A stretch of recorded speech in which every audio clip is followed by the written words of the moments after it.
అనంతపురం జిల్లా స్థానిక రామ్నగర్లోని హిత ఆసుపత్రిలో జరిగిన లైట్ టెక్నీషియన్ అశోక్ మృతి కేసులో ముగ్గురు నిందితులను అరెస్ట్ చేసినట్లు Anantapuram urban DSP M Chandrasekhar వెల్లడించారు. ఈ కేసు వివరాలను ఆయన విలేకరులకు వివరించారు. డీఎస్పీ చంద్రశేఖర్ తెలిపిన వివరాల ప్రకారం రామచంద్రనగర్లోని హిత హాస్పిటల్ను మొల్లంపుటి లక్ష్మీనాయుడు, షేక్ కరీముల్లా షా కలిసి నడుపుతున్నారు. అదే ఆసుపత్రిలో అశోక్ లైట్ టెక్నీషియన్గా పనిచేసేవాడు. అశోక్ జూలై 22న లక్ష్మీనాయుడు భార్యకు వాట్సాప్లో అసభ్యకర మెసేజ్లు పంపడంతో అతనిపై కోపంతో కొట్టాలని లక్ష్మీనాయుడు, కరీంలు నిర్ణయించుకున్నారు. జూలై 31న అశోక్ను ఆసుపత్రి 3వ అంతస్తుకు తీసుకెళ్లి క్రాంతి కుమార్, డ్రైవర్ దాసరి కార్తీక్లతో కలిసి రబ్బర్ కర్రలు, వాటర్ పైపులతో తీవ్రంగా కొట్టారు. ఈ దాడిని లక్ష్మీనాయుడు ఫోన్లో వీడియో తీశాడు. దాడి తాళలేక అశోక్ 3వ అంతస్తు బాల్కనీ నుంచి కిందకు దూకేశాడు. చెట్టు కొమ్మలపై పడి బయటపడిన అశోక్ను నిందితులు మళ్లీ బైక్పై బలవంతంగా ఆసుపత్రికి తీసుకొచ్చారు. శ్వాస తీసుకోవడంలో తీవ్ర ఇబ్బంది రావడంతో వెంటిలేటర్పై చికిత్స అందిస్తున్నప్పటికీ అశోక్ మృతి చెందడని డీఎస్పీ తెలిపారు. 1/7/2026 ఈటూ హాస్పిటల్లో జరిగిన ఇష్యూ గురించి పుర్లేటి లక్ష్మీనాయుడు, షేక్ కరీముల్లా, తర్వాత దాసరి కార్తీక్, క్రాంతి కుమార్ అనేవాళ్ళు అశోక్ అనే వ్యక్తిని హాస్పిటల్ ఓరైన లక్ష్మీనాయుడు భార్యకి మెసేజ్లు పెట్టాడని వాట్సాప్లో అనుమానంతో కరీము, లక్ష్మీనాయుడు, క్రాంతి కుమారు వీళ్ళంతా కలుసుకుని అతన్ని హాస్పిటల్కి పిలుచుకొని అతన్ని ఎందుకు పెట్టామని చెప్పి మెసేజ్లు అని చెప్పేసి అతని ఇష్టానుసారం బట్టలు ఇప్పి కొట్టడం వల్ల అతను ఆ దెబ్బలు తట్టుకోలేక వాళ్ళు పైనుంచి కిందికి దుంకి పరిగెత్తిపోతే మళ్ళీ కార్తీక్ సహాయంతో వాడిని తీసుకొని వచ్చి వాళ్ళ హాస్పిటల్లో ట్రీట్మెంట్ ఇచ్చుకోగా వాళ్ళకి అక్కడే చనిపోయినాడు. దానిపైన కేసు 3 టౌన్లో కేసు రిజిస్టర్ చేసి దర్యాప్తు చేసి ఈ అశోక్ కుమార్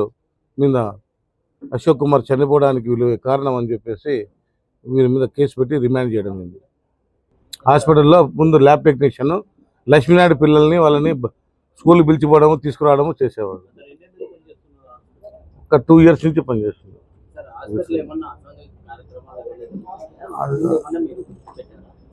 అసంఘిక కార్యక్రమాలు అంటే మనకి నోటీస్కి రాలేదండి, వెరిఫై చేస్తున్నాం. అలాంటివి ఏమైనా ఉంటే కూడా దాని మీద కూడా యాక్షన్ తీసుకుంటాం. సీసీ ఫుటేజ్ ఉందండి, దుంకినప్పుడు ఉంది. సీసీ ఫుటేజ్ ఉంది. సీసీ ఫుటేజ్ ఆధారంగానే మనం ఇదంతా వర్కౌట్ చేయడం జరిగింది. మొత్తం సీసీ ఫుటేజ్ అన్నీ కలెక్ట్ చేసినాం.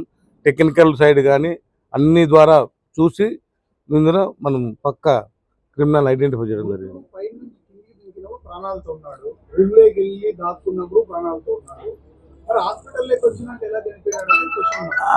అండర్గ్రౌండ్ ట్రీట్మెంట్, ఈ దెబ్బలు గాయాలకి అవి పిఎం సర్టిఫికెట్లో వస్తుంది. పిఎం సర్టిఫికెట్లో వస్తుందండి. After PM certificate we are decide. మనం ఆ పిఎం చేశారు కదా, పిఎంలో ఏం జరిగింది ఏమనేది బయటకు అది మనకు పిఎంలో వస్తుంది. పిఎంలో వచ్చిందంటే దాన్ని మనం దాని ప్రకారం యాక్షన్ లేదండి. ఎవరు చెప్పారు? దీని మీద పిఎం సర్టిఫికెట్ వస్తుంది, దాని మీద మళ్ళీ దానికి దీనికి ఉంటుంది. దర్యాప్తు ఆగిపోయింది, ఎక్కడ లేదు. ఇంకా ఒక కార్తీక్ని మేము అరెస్ట్ చేయాలా, వాడిని కన్ఫెక్షన్ తీసుకోవాలి. 306, 342, రెడ్ వే 34 IPC.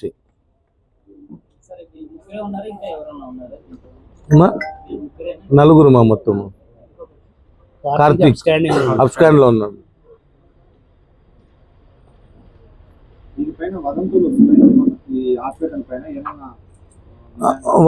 వదంతులు ఏమొచ్చినా కూడా దీని దర్యాప్తు ఇంతటితో ఆగదు. ఇది ఈ అసంఘిక కార్యక్రమాలు కానీ ఏం జరుగుతున్నా ఏమున్నా కూడా దాన్ని తేల్చి ఖచ్చితంగా ఓపెన్ చేస్తాం.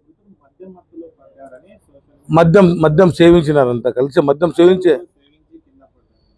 మద్యం అందరూ సేవించి జరిగింది. ఈ కార్తీక్ పైన ఉన్నాయి.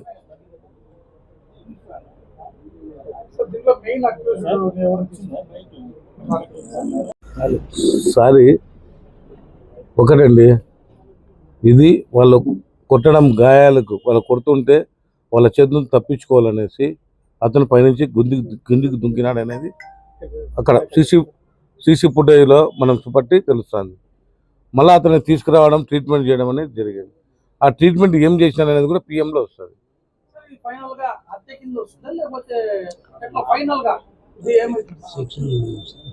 ఇప్పుడు 306 అనేది ఒక వ్యక్తిని భయపెట్టించిన ఏమి అతను ఇది చేస్తానన్నా కూడా 306 వస్తుంది. అది కూడా కన్వర్షన్ 12 years ఉంది. 12 ఏళ్ళు. ఒకవేళ పిఎం సర్టిఫికెట్లో ఇతరంతర వేరే ఉందనుకోండి, మళ్ళీ ఆల్టర్ అవుతుంది.